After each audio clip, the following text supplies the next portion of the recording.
माझा अजेंडा फक्त ओबीसी बचाव असं छगन भुजबळांनी म्हटलं। हिम्मत असेल तर मंडल आयोगाविरोधात लढा असं देखील भुजबळांनी म्हटलंय। गावागावांमध्ये ओबीसीला त्रास दिला जातोय, मागच्या दाराने कुणबी दाखले देणं सुरू आहे। मराठा समाजाला वेगळं आरक्षण द्या असं भुजबळांनी म्हटलंय। गावागावातून 3-4 दिवसांपासून उन्मादी उत्सव सुरू आहे असं मंत्री छगन भुजबळांनी म्हटलंय। छगन भुजबळ यांनी माझा अजेंडा हा फक्त ओबीसी बचाव आहे, मराठा आरक्षणाला कुठलाही विरोध नाही असं देखील त्यांनी म्हटले। मात्र हिम्मत असेल तर मंडल आयोगाविरोधात लढा असं देखील छगन भुजबळ यांनी म्हटलंय। तर गावागावांमध्ये ओबीसीला त्रास दिला जातोय असं देखील छगन भुजबळ यांनी म्हटलंय।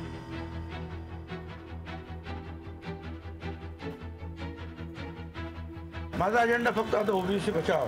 माझे फोटो काय फाडण्यात आले, माझे पुतळ्याला काय चपला काय मारतात जाळतात, माझं तर जाऊ द्या, पण गावागावामध्ये गेले 3-4 दिवस जे आहे जो उन्मादी उत्सव सुरू आहे, उन्मादी उत्सव 3-3 वाजेपर्यंत डीजे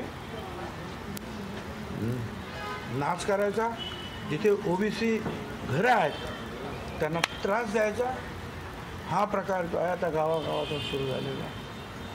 दुर्दैवाने ते काही 1-2 ठिकाणची अशी प्रकरण माझ्याकडे कोणीतरी सांगितली की जिथे 2 घरं आहेत, एक घर आहे ओबीसीचं, ते गावच सोडत आहेत। आज खालपर्यंत जे आहेत ना ही परिस्थिती।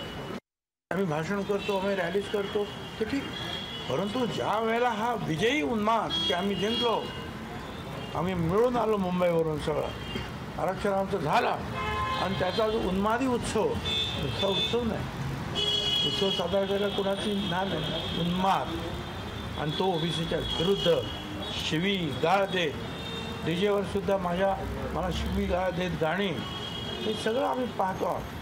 कदाचित मुंबई आणि तुम्हाला ते मीडियासमोर येत नाही, परंतु तुमच्या गावच्या ज्या पत्रकारांना तुम्ही विचारा, मीडिया पर्सनॅलिटीला काय सांगतील तुम्हाला आज।